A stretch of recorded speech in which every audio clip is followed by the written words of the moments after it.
Good morning and welcome to another session of In the Papers, the program where we present and discuss major headlines from newspapers within and outside Nigeria. I am INIOLUWA Adekoya, and with me is ABDULRASAQ. This morning I will be reviewing headlines from the Hope newspaper, the Punch newspaper and the Nation newspaper, while my colleague will take us through headlines from... I also have the Cable newspaper and the Daily Post newspaper this morning. We will take a short break. When we return, we will go straight into our first set of headlines.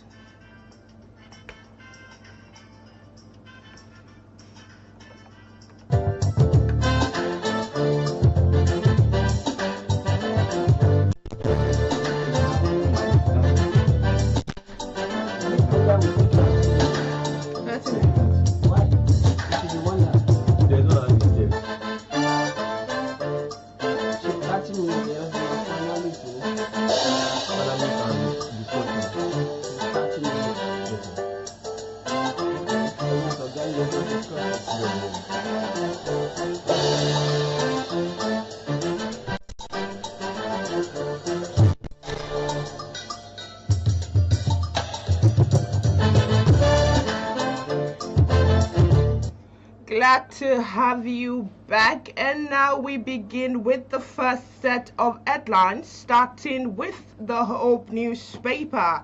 Ayedatiwa pledges welfare security for core members. Allow me to sail straight to the Daily Post newspaper. We have Nigerians reject pay rise for Tinubu, Shettima, Akpabio and others. Still on the Hope newspaper, federal government to enroll 500,000 out of school children. I'm still on the Daily Post newspaper. We have Nigerians is down, says so whereas his kick against DSS reported screen sound designates.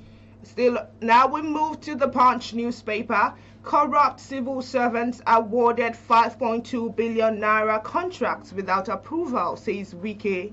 Still on the Daily Post newspaper from my side, we have the NANS condemn assault on NYSC members in Anambra State. On the Punch newspaper, Yoruba elders weighed in as Alafin Oni feud escalates. Still on the Daily Post newspaper, we have Ilaje women threatened nude protest over demolition of ancestral home in Lagos State. We take a flight to the Nation newspaper. Federal government commissioned renewed Hope Mother and Child Hospital in Warri. Away from that to the Cable newspaper, we have national lawmakers appoints 106 aides to help in serving his constituency. And with that, we've come to an end of a list of our headlines. When we get back, we'll read you the details.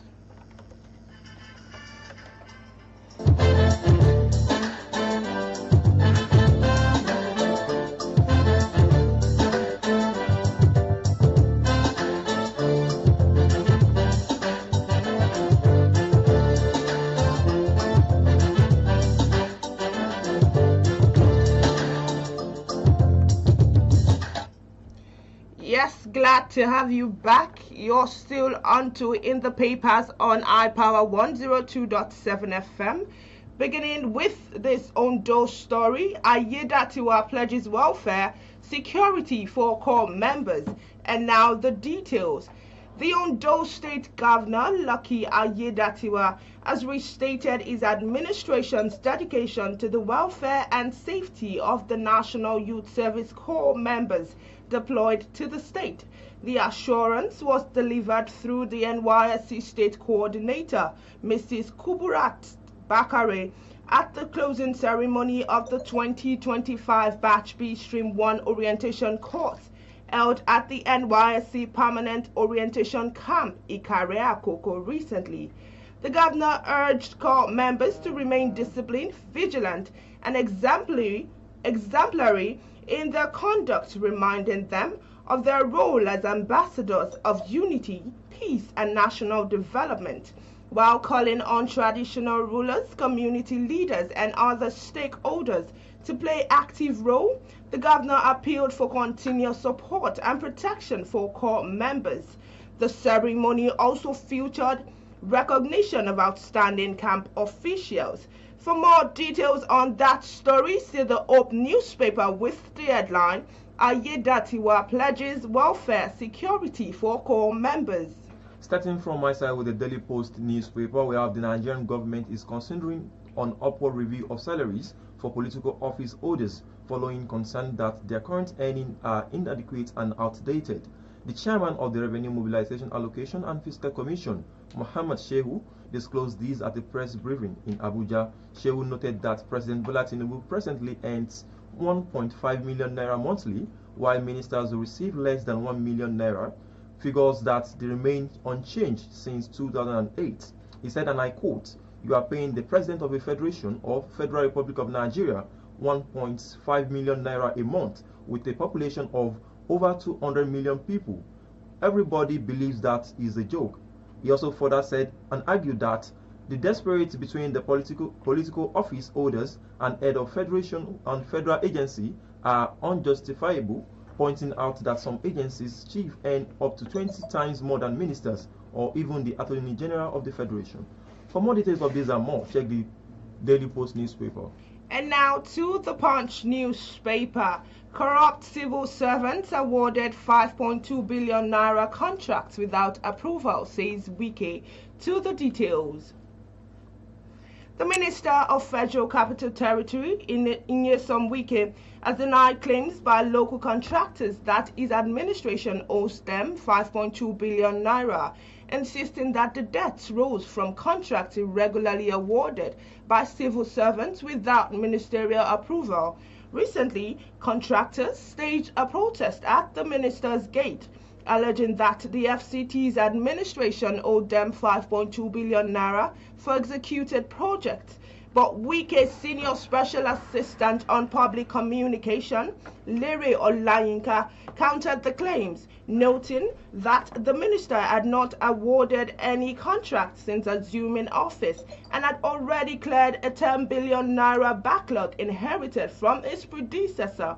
Speaking at the inauguration of the Phase 2 rehabilitation works at the Lower Usman Dan in Ushafa, Wike described the protest as a blackmail orchestrated by corrupt officials using funds to push questionable claims. For more details on that story, the Punch newspaper has it with the headline, "Corrupt civil servants awarded 5.2 billion naira contracts without approval," says Wike. I'm still on the Daily Post newspaper where the activist and former presidential candidate of the African Action Congress, AAC, Omoyele Sowore, has condemned the Department of State and Security Service planned screening of the new senior advocate of Nigerian designate. He made his commendation known in a statement on his X account. This comes as the senior advocate of Nigeria, Are Olumuyiwa Akiboro, raised an alarm over the development. Akiboro described the situation as illegal and an attempt to tyrannise the independence of the country's legal profession. Reacting, Sowore decreased the collapse of courage in Nigeria. For more information of these and more, check the Daily Post newspaper. Still on the Punch newspaper, Yoruba elder weighed in as Alafin Oni food escalates. And now the details. Prominent Yoruba elders and leaders recently called for restraint and intervention of cultural and political figures following the reopening of hostilities between the Alafin of Oyo, Oba Akim Owode, and the Oni of Ife, Oba Enitan Ogunwusi. The fresh rule began after the Alafin faulted the Oni's decision to confer the title of Okanlomo of Yoruba land on a businessman, Chief Dotun Sanusi. The Oni had bestowed this title to Sanusi during the unveiling of Together, an indigenous social media business network platform at Ilaji Hotel Ibadan over the weekend. In a statement signed by his media aide Bode Durojaye, the Alafin declared that no traditional ruler other than him has the authority to confer a title covering the entire Yoruba land.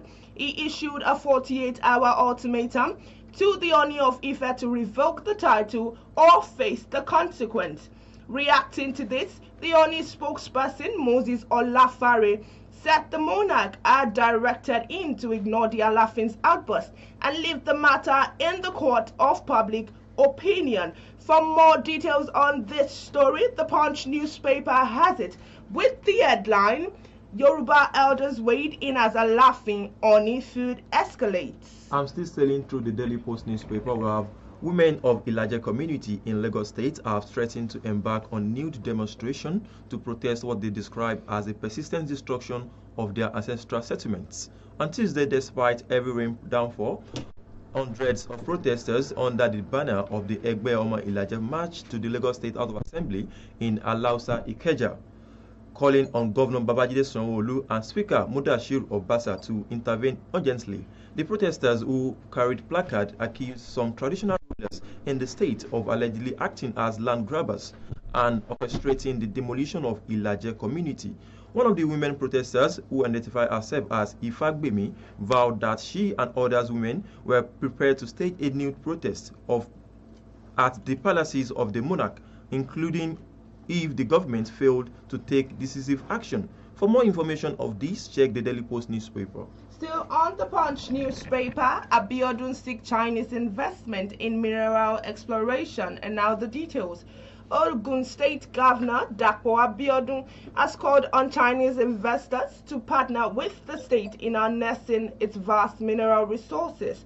The governor made this appeal recently while receiving the Chinese ambassador to Nigeria, Mr. Yu Donghai, during a courtesy visit to his office at the Okemoson, Abeokuta. Abiodun noted that Ogun is richly endowed with natural resources, making it the nation's leading contributor in non-oil sector, and stressed the need for coordinated exploration backed with genuine foreign investment. He added, and I quote, he added that the Ogun State boasts of higher numbers of education institutions in the country, giving it a vast human capital advantage. He attributed in subsequent remarks, Ambassador Yun Donghai said Ogun also already hosts about 160 Chinese companies with investment exceeding $1 billion at the Ogun Guangdong Free Trade Zone in Igbesha, Ado Odo Ota local government area, with another 100 companies expected soon. He attributed the influx of Ogun business-friendly climate to good weather and hospitable people. For more details on that story, check the Punch newspaper with the headline, Abiodun seeks Chinese investment in mineral exploration. I'm still on the Daily Post newspaper. Where the National Association of Nigerian Students, NANS, has strongly condemned the recent assault on core member Edema Elora Jennifer by operatives of the Anambra State Vigilante Group in Oba, Idelema South local government area of Anambra State. Recall that the female core members serving in Anambra State were assaulted by local vigilantes, with one of them, Idelema Elora Jennifer, severely brutalized. Reacting to the statement on Tuesday night, the public relations officer of NANS, Comrade Samson Adeyemi, described the action as only unjustified but also a gross violation of the dignity, safety, and fundamental rights of young Nigerians serving our nation under the National Youth Service Corps (NYSC) scheme. He said, and I quote, "It is deeply troubling that such brutality could be meted out to a corps member and individual who has answered the national call to service and who deserve every protection and respect granted under the law."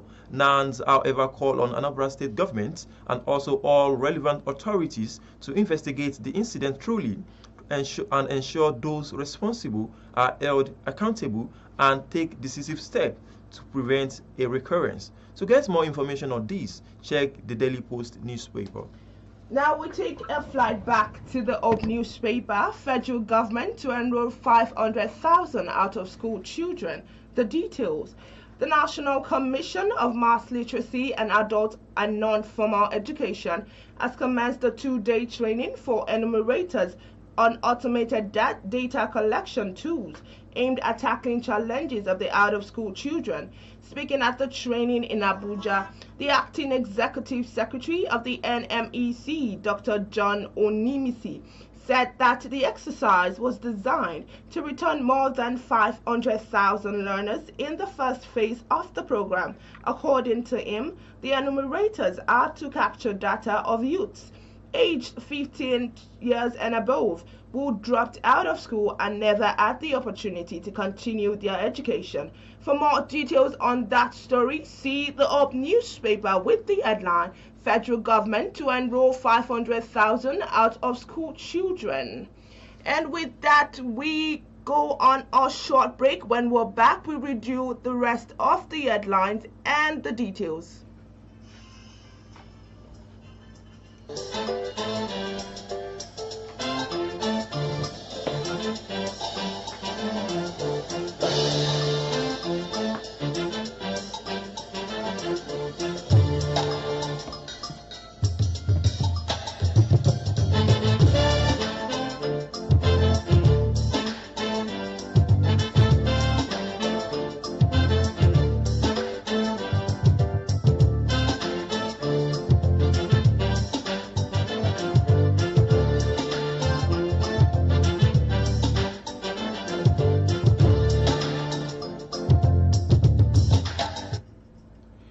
Yes, glad to have you back. You're still on to In the Papers, coming from iPower 102.7 FM. And we move straight to the Nation newspaper, where I've got this. INEC to present certificate of return on Thursday. The Independent National Electoral Commission, INEC, said it will present certificates of return to winners on Saturday National Assembly by-election. The commission also announced that the state assembly election in Zamfara State, which was declared inconclusive, will be concluded on the same day. National Commissioner and Chairman of the Information and Voters Education Committee, S. Olumekun, will disclose this in a statement, said winners of the state assembly by-election will also receive their certificate of return from the various state residents electoral commission on Friday, August 22nd. The constituency, Aganye State Constituency of Adamawa State, Onisha North First State Constituency of Anambra State, Basawa and Zaria Kewaye State Constituencies of Kaduna State, Bagwa and Shaunono and Gari and Sanyawa State Constituencies of Kano State, Okura State Constituencies of Kogi State, Munya State Constituencies of Niger State, and Karim Lamido First State Constituency of Taraba State. For more details on this story, see the Nation newspaper. Away from that, to the cable newspaper, we have Musa Gude, a member representing Uke and Karshi constituency in Nasarawa State House of Assembly, says he has appointed 1068 to assist in serving his constituency. NANS reports that Gude, a member of the Social Democratic Party SDP, spoke in an interview in Lafia, the capital of Nasarawa State, on Tuesday. The lawmaker said that the appointment aimed to not only to enhance service delivery but also to improve living condition of the aides and their families. He said, and I quote, "I want to disclose that I have 106 aides on my payroll, including special and personal assistants. Some of them received 100,000, 80,000, 50,000, 30,000, 20,000, and 10,000 naira respectively." To get the details of this, check the cable newspaper. And moving on to the Nation newspaper, Edun Cardoso meets to align policies, boost investors' confidence. The details. The Minister of Finance and Coordinating Minister of Economy, Mr. Wale Edun, has held a high-level meeting with the Governor of Central Bank of Nigeria, Dr. Olayemi Cardoso, at the CBN headquarters in Abuja, with discussions centered on strengthening coordination between fiscal and monetary authorities. According to a statement released on the Ministry of Finance official X handle, the engagement was aimed at sustaining macroeconomic stability, boosting investors' confidence, and unlocking private sector-led growth in line with the federal government economic reform agenda. The statement noted that Mr. Edun stressed the importance of synergy between both arms of Economic Management. For more details on the story, see the Nation newspaper. And if you want to call in and render your views on the headlines and the details we've read, the number to call is 081-655-24699. I repeat, 081-655-24699. Moving on with the Daily Post newspaper, we have Chairperson of the Labour Party LP in Lagos State, Dayo Ekong, has said that the political influence of the party's presidential candidate in the 2023 general election, Peter Obi, is dwelling, urging him to pause and reflect. Ekong said this in a statement via an official X handle on Tuesday, stating that Obi's rising profile in 2023 election was not just about his personality but a combination of party structures, grassroots mobilization and public desire for change. So she retreated that grace which carried Obi then is now fading because of the diverse choices and inconsistent political move. He said, and I quote, "In 2023, Nigerians rallied behind him because he represents a fresh alternate, but today his actions are beginning to erode the foundation of the support," Ekong wrote. To get details of this and more, check the Daily Post newspaper with the headline, "Peter Obi, Political Influence Declining," says LP in Lagos State. Still on the Nation newspaper, UNDP urges Nigeria to adopt national strategy on disaster risk reduction. The details. The United Nations Development Programme, UNDP, has urged Nigerians to adopt the National Disaster Risk Reduction Strategy 2025 to 2030 and Action Plan.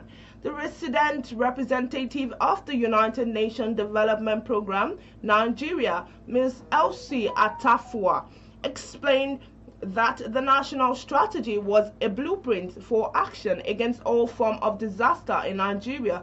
Speaking recently in Abuja at the National Validation Workshop for the National Disaster Risk Reduction Strategy and Action Plan, she noted that the urgency had become obvious because over the past decades, due to frequent intense and devastating nature of disaster, the disasters, according to her, include floods, drought, epidemics, and infrastructure failure. Atafua recalled that Nigeria had recorded several flood disasters which had destroyed homes, farmlands, and rendered many homeless, thereby forcing untold hardship to the people. That Nigeria's disaster management approach would, through the strategy, transform from reactive to proactive, preventive, and resilient. For more details on that story, see the Nation newspaper with the headline, UNDP urges Nigeria to adopt national strategy on disaster risk reduction. Moving on to a story from the Daily Post newspaper, we have Ogun State chapter of the All Progressive Congress, APC, has confirmed the indefinite suspension of Senator Gbenga Daniel and Honorable Kunle Folarin over allegation of anti-party conduct. The decision endorsed by State Working Committee SWC under the leadership of Chief Yemi Sanusi followed disciplinary procession initiated by Ward 4 and Ward 6 of Shagamu local government area. At its meeting on August 19 with 16 members in attendance, the SWC reviewed sport. The SW review reports from the ward level committee which accused the two politicians of misconduct and attempt to pressure party's member into withdrawing petition filed against them. For more details of this, check the Daily Post newspaper. And that brings us to the end of today's edition of In the Papers. We have taken you through the major headlines from newspapers within and outside Nigeria. We also hope this review has kept you informed on the key issues shaping conversations today. Do stay tuned for more updates and programs coming your way shortly. On behalf of myself, INIOLUWA, and my colleague, ABDULRASAQ, thank you for joining us. Until next time, have a productive and pleasant day.